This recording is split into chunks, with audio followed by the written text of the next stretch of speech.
Napatingin naman si Raf sa kanya na bahagyang sinikupas ako ng sinasabi niya. Natawa lang si Bal sa ginawang yun ni Raf, habang nagtataka naman ng mag-asawa dahil sa sinabi ni Bal. Ano ang ibig mong sabihin koneksyon nilang dalawa?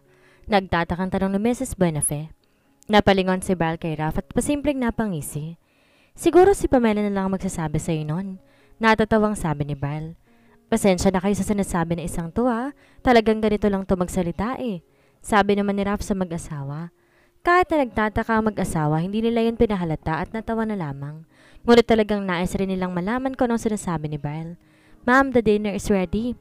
Maya-may sabi ng kanilang mayordoma at yumuko sa kanila. Okay, we'll be there. Come on guys, let's go there first. Sabi ng ina ni Pamela at tinutusan na isang katulong na tawagin si Pamela. Ginawa naman ng dahilan si Raf na susunod na lamang siya dahil may nakalimutan siyang tawagan. Kaya lumayo siya ng daan at napansin ni Bal kung saan siya pupunta. Kaya naman gumawa rin siya ng paraan para wag makita ng magulang ni Pamela kung saan siya pupunta. Sinundan ni Raf kung saan patungong katulong na inutusan ng ina ni Pamela upang tawagin ito.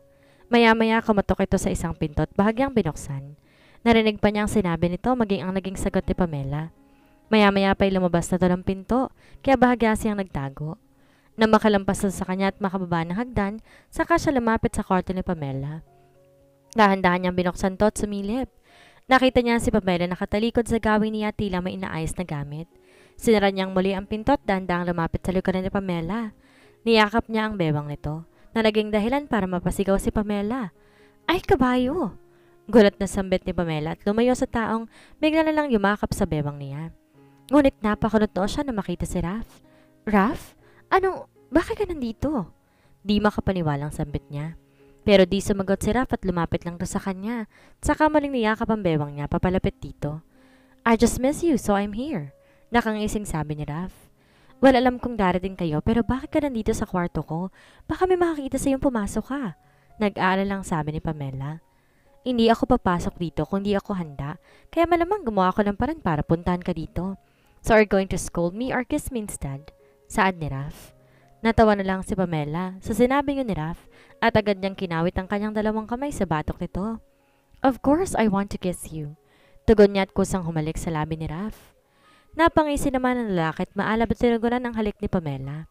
Tila hinahabol nila ang kanilang labi sa sobrang bilis ng halikan nilang dalawa na tila ba sobrang namiss nila ang isa't isa. Biglang umatras si Raf kaya't napatras naman si Pamela. Nasagi niya pa nakalagay sa may mesa at nahulog. Patuloy lang na umaatras si Raf, ganun din si Pamela, hanggang sa bigla siyang napaupo sa kamang nasa likod niya. Pero hindi yun naging dahilan para maputok ang masarap na halikan na pinagsasaluhan nilang dalawa.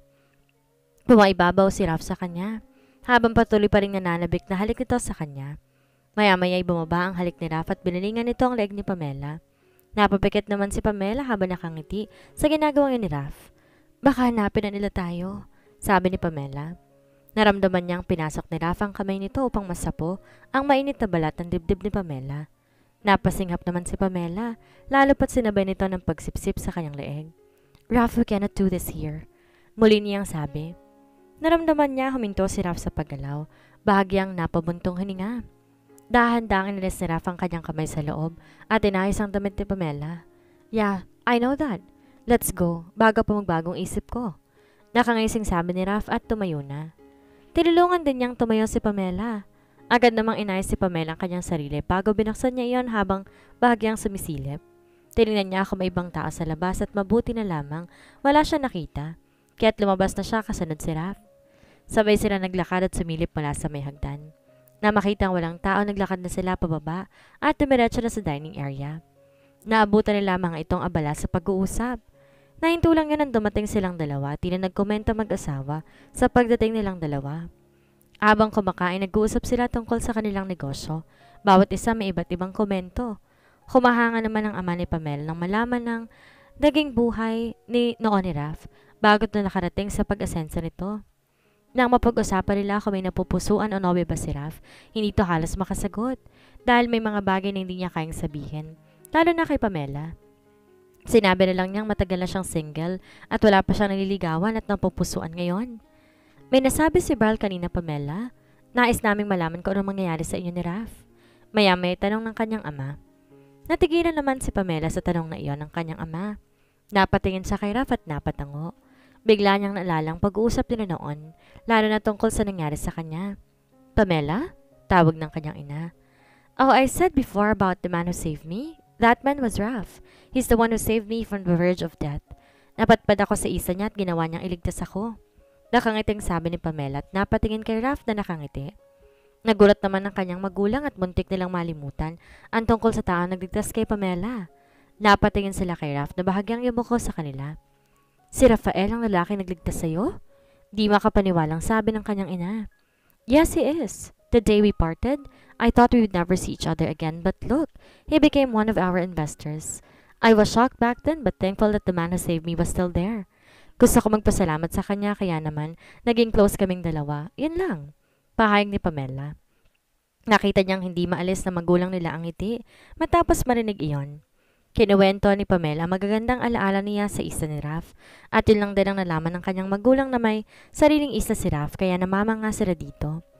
Napuno ng kwentuhan ng sandaling iyon hanggang sa matapos ang dinner. Nag-usap-usap pa sila. Na makabalik sila ng sala hindi rin nagtagal, nagpaalam ang dalawang aalis. Kaya hinayaan na nilang makaalis sa mga ito. Ngiti lang ang pinabaan ni Pamela dito dahil hindi niya maaring halikan sa harap ng kanyang magulang ang lalaking bumiyag sa kanyang puso. Hindi pa pwede. Sa mga sumunod na araw, naging abala si na Pamela sa pag-aasikaso sa kanilang kumpanya. Ganon din si Raph. Di rin sila halos nakikita sa kumpanya dahil sa pagiging abala nila. Ngunit napapansin ni Pamela ang laging pagmamadali ni James sa pag-alis. Nung una hindi niya ito pinapansin, ngunit kalaunan na halata na niya. Di na rin ito pumupunta sa bahay nila. Nalalaman lang niya na hindi ito pumupunta dahil tinatanong siya ng kanyang mga magulang. Wala naman siyang maisagot dahil wala siyang alam sa nangyayari dito. Maging si Vera hindi na rin niya nakikita. Matapos ang araw ko saan dinubog ito ng media. Mabilis namang nawala ang isyo nito dahil na rin sa kanya. Sadyang pinalabas lamang niya iyon para ipatikim kay Vera. Isang hapon, lumabas si Pamela sa kumpanya upang umuwi. Hindi niya nakita si Raph at siguradong siya may ginagawa pa ang mga ito. Habang naglalakad siya papunta sa parking lot, ay may humintong kotse sa tapat niya. Dinaba nito ang bintana, kaya nakita niya nakasakay sa loob. Isang magandang ngiti ibinigay ni Raph sa kanya na siyang nagmamaneho ng kotse. Hi lady, do you wanna ride with me? Napasinghal lang si Pamela at napangiti. Tabingin pa siya sa paligid dahil baka may makakita sa kanyang sumakay siya sa kotse ni Raph. Na mapansin niyang tahimik na binuksan niya ang pinto ng kotse at pumasok. Ngumiti siya kay Raph at bagang tinaasan ng kilay. Saan naman ang punta natin? Tanong niya dito. We're busy this past day and this weekend. I think I want you to come with me somewhere. Do you? Sabi ni Raph. Napaisip naman saglit si Pamela at iniisip ko may gagawin ba siya. Di naman niya nakikita si James at wala itong sinasabi sa kanya. Pero alam niyang wala rin siyang pakialam dito kaya naman muli siyang umiti kay Raph at tumango. Sure. Saan naman tayo pupunta? Nakangiting tanong na dito. I want to meet my mother, sabi ni Pamela. Natigilan naman si Pamela sa sinabi nga ni Raph at di niya alam kung sasang-ayon pa siya sa sinabi ni Raph. Napaiwas pa siya ng tingin dito. Well, tama bang makikilala ko siya? Natawa naman si Raph sa sinabi nga ni Pamela, hinawakan ng kanyang kamay. Of course, it's okay. Gusto kitang ipakilala sa kanya. Huwag ka mag-alala. Mabait siya. Nakangiting sabi ni Raph. Napabuntuhan nga si Pamela at marahang tumango kay Raph. Okay, I would like to meet her. Sang-ayon ni Pamela. Napatango naman si Raph sa kalamang niya pinaandar ang kotse paalis. Habang si Pamela nag-aalangan pa rin makilala ang ina ni Raph. Ngunit gusto pa rin niya itong makilala. Saglit na kinuha ni Pamela ang cellphone, tinawagan ng kanyang ina na baka hindi siya makakawit kasama nitong kanyang kaibigan. Matapos yung magpaalam, binawa niya na ang tawag. How's your day? Maya-maya tanong ni Raph kay Pamela. Well, it's tiring but it's okay. How about you? Good. By the way, pumupunta pa rin ba si James sa inyo? Muling tanong ni Raph. Hindi ko napapansin pero mukhang hindi nga. This past day, sabi nasa kumpanya siya, lagi ko siyang nakikita nagmamadali. Gusto ko nga siyang kausapin pero naisip ko wag na lang. Tugon ni Pamela. Nakita ni Pamela na patango lang si Raph na mukhang naintindihan ang kanyang sinasabi. Ngunit nakikita rin yan sa mukha nito ang pagiging seryoso. Bakit? Ano bang nangyari sa kanya? Alam mo ba? Tanong niya Rita. Di agad sumagot si Raph at tutok lang ang tingin sa harapan. Di naman inaalis si Pamela ang kanyang tingin dito o masagot ito ang kanyang tanong ngunit tila wala itong balak magsalita. Kaya umiwas na lamang siya ng tingin dito. Sigurado siyang may alam daw sa nangyayari kay James dahil nga binabantay nitong kilos ng kanyang asawa. He is with Vera. Maya-may narinig niyang sabi nito, kaya muli siyang napalingon. Vera is sick. Nung araw sinugod siya ng media, yun din ang araw nang bigla siyang nawala. Nakita ng tauhan namin ang nangyari sa kanya. Kinuha siya ni Albert at tinala sa kung saan. Kinabukasan nakabalik si Vera sa kanyang bahay at yun ang dahilan kung bakit umaalis ang walang pasabi si James dahil inaalagaan niya si Vera. Paliwanag ni Raph. Napakunot noon naman si Pamela at mas naintindihan ang sinasabi ni Raph, ngunit hindi niya alam kung ba't nalilito siya. Bakit? Ano bang ginawa ni Albert sa kanya? Kunot noong tanong niya kay Raph. Sa tingin ko, sinaktan niya si Vera. Simula na makabalik siya sa bahay nila, hindi pa nakita ng tauhan naming lumabas siya. Tanging si James ang lumalabas at pumapasok ng bahay, kaya sigurado may nangyari kay Vera. Isa pa, hindi lang itong unang beses na may nangyari kay Vera. Talagang sinasaktan siya ni Albert. Paliwanag ni Raph kay Pamela. Natigilan naman si Pamela sa sinabi niya ni Raph at di alam kung maniniwala ba siya sa kalagayan ni Vera. Napaiwas naman ang tingin si Pamela. Iniisip kung dapat pa siyang maawa kay Vera. Nang umalis kami dito noon, nalaman lang namin na kinuha siya ng ina ni Albert at naging maayos naman ang buhay niya. Ngunit nalaman din namin na nagbagong buhay niya nang mawala ang ina ni Albert at doon din namin nalaman na pinakasal siya kay Albert. Kaya mas lalo siya nahirapan makawala sa lalaking yun na paulit-ulit siyang sinasaktan ng pisikal. Dagdag ni Raph. Muling natigilan si Pamela at napalingon kay Raph matapos marinig ang sinabi nitong kasal si Vera kay Albert. What? She's married? Nagugulat na sambit niya. Saglit naman napalingon si Raph sa kanya at nakita kung paano siya nagulat. Yeah, she's married. Di ko ba yung nasabi sa'yo? No. Ngayon mo lang sinabi ang tungkol dito. Di ko alam kung dapat ko maging reaksyon dahil nga may relasyon din sila ni James. Di makapaniwalang sambit ni Pamela. Yeah, they have a relationship too and Albert knows that too. Kaya nanganganib rin naman lamang ang buhay ni James maging ikaw. Sabi ni Raph na seryosong bumaling kay Pamela na muling natigilan. Anong ibig mong sabing maging ako? Di agad nakapagsalita si Raph. Bahagyang umiwas ang tingin kay Pamela. Muling napakurot ng noo si Pamela. Nasisiguro niya na may dapat pa siyang malaman tungkol kay Vera. Kung nagtataka siya kung bakit tila, nagdadalawang isip pa si Raph na sabihin niyon sa kanya. May kailangan pa ba kayong malaman tungkol kay Vera? Muling napalingon si Raph kay Pamela. At akma magsasalita nang biglang tumunog ang cellphone ni Raph. Napatingin siya dito at nakita niya ang pangalan ni Bryle. Napasulap siya saglit kay Pamela bago sinagot ang tawag naman ni Bryle. Hello? Bungad niya rito. May problema tayo. Narinig niyang sabi ni Bryle sa kabilang linya. Napakunot noo siya sa sinabi nito at nasisiguro niyang may problema nga sila. Lalo na sa tono ng pananalita nito. Bakit? Anong problema? Kunot noo niyang tanong dito. Nang marinig iyon ni Pamela ay nagtataka naman siyang nakatingin ngayon kay Raph. Tumawag sa akin na mayordomo ng bahay ninyo. Nasa lumang bahay si na Albert at pupunta na kami doon. Seryosong sabi ni Bryle sa kanya. Ano? Okay, doon na rin kami pupunta. Kung malapit na kayo, siguraduhin mong ligtas si Mommy. Seryosong sabi pa ni Raph. Yeah, malapit na kami. Magkita na lamang tayo doon. Tugon ni Bryle at agad na wala sa linya. Seryoso namang ibinaba ni Raph ang kanyang cellphone. What's the matter? Nagtatakang tanong ni Pamela. Nasa lumang bahay namin si ni Albert, kung saan naroon din ang ina nito. Kailangan natin makarating kaagad doon. Baka ano pang gawin niya sa ina ko? Mariing sabi ni Raph, at agad binilisan ng takbo ng sasakyan. Napakamat naman si Pamela dahil sa bilis ng takbo ni Raph. Tila ba nakipagkarera ito? Sa sobrang bilis ng takbo, hindi naman maintindihan ni Pamela ang nararamdaman niya. Kinakabahan siya sa maaring mangyari, lalo pat nasa lumang bahay ni na Raph si Albert, na siya ring taong nanakit kay Vera, tulad ng sabi nito. Di na siya nagtanong pa kay Raph at iniyaan na lamang siya makapag-focus si Raph sa pagmamaneho nito.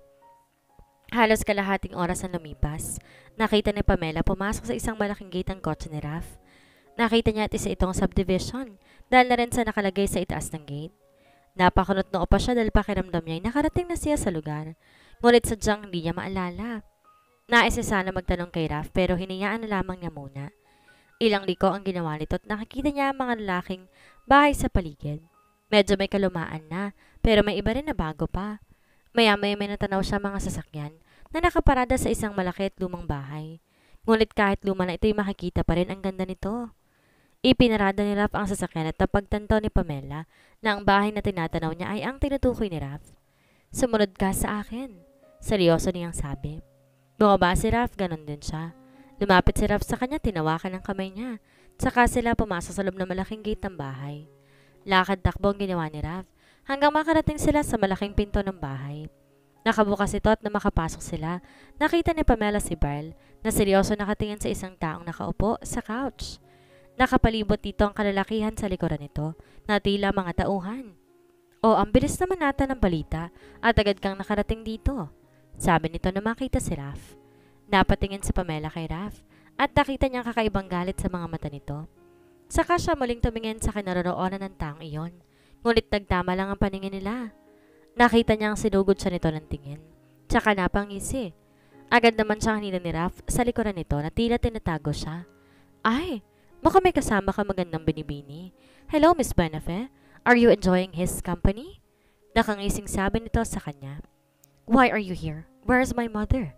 Mariing tanong ni Ralph. Natawa lang to at bahagyang gumalaw ang kamay nito na tila may itinuturo. Sinundan niya iyon at doon nakita niya ang kanyang ina, kasama ang mayordoma nila na nasa itaas at nakatingin sa kanila. Ngumiti ito sa kanya na tila sinasabing ayos lamang ito. Ano bang kailangan mo pumunta ka pa dito? Muling tanong ni Ralph. I just want to know if you're staying here. I want to see you in person but when we arrived here, I found out that you're not here. So I waited for you to come here and also him. Sabi nito at napasulap kay Barl na seryoso rin ang tingin dito. Mukha yatang di magandang mood nyo dahil naramdaman ko ang galit ninyong dalawa. Gusto ko lang naman kayong makita talagang malaki ng pinagbabago ninyong dalawa. Napapatango pa nitong sabi. Sa tingin mo ba nais ka rin naming makita? Bakit mo naman kami nais makita kung lahat ng kilos namin alam mo? Sa tingin mo, hindi ko alam na binabantayan kami ng tauhan ninyo? Ano pa bang kailangan mo't gusto mo pa kaming makita? Mariing sabi ni Ralph. Natawa na lamang ito at napatayo para makitang muli ang mukha na yan. Ang mukhang nakita ko bago mawala sa inyong mahal mo sa buhay.